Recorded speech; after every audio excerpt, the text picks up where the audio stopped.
नमस्कार दोस्तों, स्वागत है आपका पटवारी मित्र चैनल में। मैं आपका पटवारी मित्र इस चैनल पे आपका स्वागत करता हूँ। आज हम सारा ऐप के माध्यम से जो फसल की क्षति का सर्वे हो रहा है और जो शासन के द्वारा निर्देश है कि वो हमें एप्लीकेशन के द्वारा जो सारा ऐप है उसी के द्वारा करना है, उसके बारे में जानेंगे। तो चलिए देखते हैं। देखिए, किसी भी फसल की क्षति का हमें जब विवरण भरना है तो सबसे पहले हम इस प्रकार से अपने फ़ोन में सारा एप्लीकेशन को ओपन कर लेंगे। यहाँ पे आपको चौथे नंबर पे एक ऑप्शन दिखेगा क्षति सर्वे का। इस क्षति सर्वे के ऑप्शन पे हमको क्लिक करना है। इसके बाद में सबसे पहले, चूँकि मैं ये कार्य कर चुका हूँ इसके कारण मैं आपको ये नहीं बता सकता, लेकिन यहाँ पे ये जो डाउनलोड लिखा हुआ है, सबसे पहली प्रोसेस रहेगी कि इस डाउनलोड पे हमें क्लिक करना है और जितना भी डाटा है वो हमें डाउनलोड कर लेना है। एक बार डाउनलोड कर लेने के पश्चात हमें दूसरा ऑप्शन चुनना है जो कि दे रखा है क्षति की जानकारी सिंक करें। हमें सिंपली इस पर क्लिक कर देना है, हमारी क्षति की जानकारी सिंक भी हो जाएगी। इसके बाद मेन प्रोसेस हमें चालू करना है जो कि है क्षति जानकारी जोड़ें। हम क्षति जानकारी जोड़े पे क्लिक करेंगे। यहाँ पे हमारे हल्के के सभी ग्रामों का नाम आ जाएगा। उसमें पर्टिकुलर जो भी हमें गांव में क्षति जोड़नी है उस गांव का नाम पे क्लिक करेंगे। जैसे मेरे गांव का नाम है रतनखेड़ी, मैं उस पर क्लिक करता हूँ। इसके बाद में यहाँ पे आपदा का प्रकार आएगा। कई बार ऐसा होता है कि ओले की वजह से, शीतलहर की वजह से अथवा बाढ़ की वजह से या किसी बीमारी की वजह से फसल खराब होती है, तो हमें उसका प्रकार चुनना है। मेरे क्षेत्र में संभवतः कीट और इल्ली की समस्याएं ज़्यादा रही थी, तो मैं उसे चुन लेता हूँ। ये मैंने क्लिक किया और आगे बढ़ने पे क्लिक किया। अब चूँकि मैं कुछ लोगों की जानकारी पहले से भर चुका हूँ, इसलिए यहाँ पे ये सर्वे नंबर दिखाई पड़ रहे हैं। आप अगर पहली बार इसे जोड़ेंगे तो सबसे नीचे कॉर्नर पे एक ऑप्शन दे रखा है जो है क्षति जोड़ें, उस पर हमें क्लिक करना है।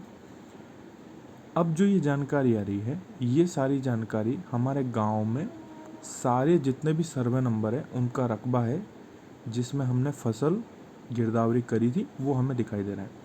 अब हमें अगर मान लीजिए पर्टिकुलर सिर्फ सोयाबीन की फसल या तुअर की फसल या किसी और पर्टिकुलर एक ही फसल की क्षति जोड़ना है, तो हमें यहाँ पर जो सबसे ऊपर सभी फसलें लिखा हुआ है इस पर क्लिक करना है और इसके बाद में जिस फसल का हमें क्षति जोड़ना है उस पर क्लिक करना। मैं सोयाबीन पे क्लिक करता हूँ। तो देखिए, मेरे पास में ये कोई भी जानकारी नहीं आ रही है। इसका नहीं आने का कारण यह है क्योंकि मैं पहले से ये सोयाबीन की क्षति अपने फ़ोन में अपलोड कर चुका हूँ। अब जैसे हम मक्का ले लेते हैं। अब जैसे देखिए, ये इसी प्रकार अगर मान लीजिए सोयाबीन की जगह मैंने मक्का लिया तो मक्के के ये 2 सर्वे नंबर मुझे दिखा रहा है। सिंपली हमें किसी भी एक सर्वे नंबर को चुनना है, इसे जमा करें पर क्लिक करना है। अब देखिए, ये जो एक टास्क बार है, यहाँ से हम रकबे को भी चुन सकते हैं। मान लीजिए कि कोई क्षेत्र 1 हेक्टेयर का है, अब उसमें क्षति सिर्फ 0.80 की यानी 80 आर की हुई है, तो उस पर हम 80 भी लिख सकते हैं। और यहाँ पे हमें प्रतिशत चुनना है। प्रतिशत हम 50, 50 से ऊपर 51 और ऐसे भी डाल सकते हैं और यहाँ से स्क्रॉल करके भी चुन सकते हैं। ये एक बार करने के बाद हमें नीचे क्षति जानकारी जमा करने पर क्लिक करना है और ये जानकारी जमा हो जाएगी। इसी प्रकार हम एक साथ कई सारे सर्वे नंबरों पर टिक करके भी, जिस प्रकार हम गिरदावरी करते थे उस प्रकार इस जानकारी को जोड़ सकते हैं। ये हो गई जानकारी जोड़ने की बात। अब जानकारी जोड़ने के बाद हमें इसे अपलोड भी करना होता है। तो जैसे कि हमने जितनी भी जानकारियाँ जोड़ी है वो हमें इस टैब में यहाँ दिखाई देने लगेंगी।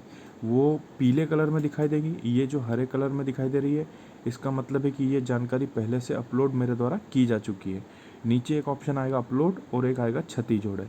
चूँकि मैं अपने सारे गाँवों की जानकारी भर चुका हूँ, इसलिए मुझे क्षति जोड़े जानकारी पर नहीं जाना है, मुझे अपलोड करना है। तो मैं अपलोड पे क्लिक करूँगा। अब यहाँ पे एक पॉपअप मेन्यू आएगा। इसका कहने का मतलब है कि एक बार में अधिकतम 50 सर्वे नंबरों को ये अपलोड करेगा। उससे कोई समस्या नहीं है, हम इसे ठीक है पे क्लिक करेंगे। ये देखिए, ये 50 सर्वे नंबर मेरे अपलोड हो चुके हैं। इसी प्रकार हमें बार बार अपलोड पे क्लिक करके 50-50 सर्वे नंबरों के बीच में इसे अपलोड करना होगा। अभी के लिए इतनी जानकारी ठीक है। इतने के बाद में आपकी जितनी भी क्षति है वो ऑनलाइन सर्वर पर चली जाएगी। बाकी काम जो होगा वो sara.mp.nic.in पे होगा या sara.mp.gov.in पे होगा, सॉरी। वहीं से हम इसकी अगली प्रोसेस देखेंगे। बने रहिए चैनल के साथ में आगे की जानकारी के लिए। धन्यवाद।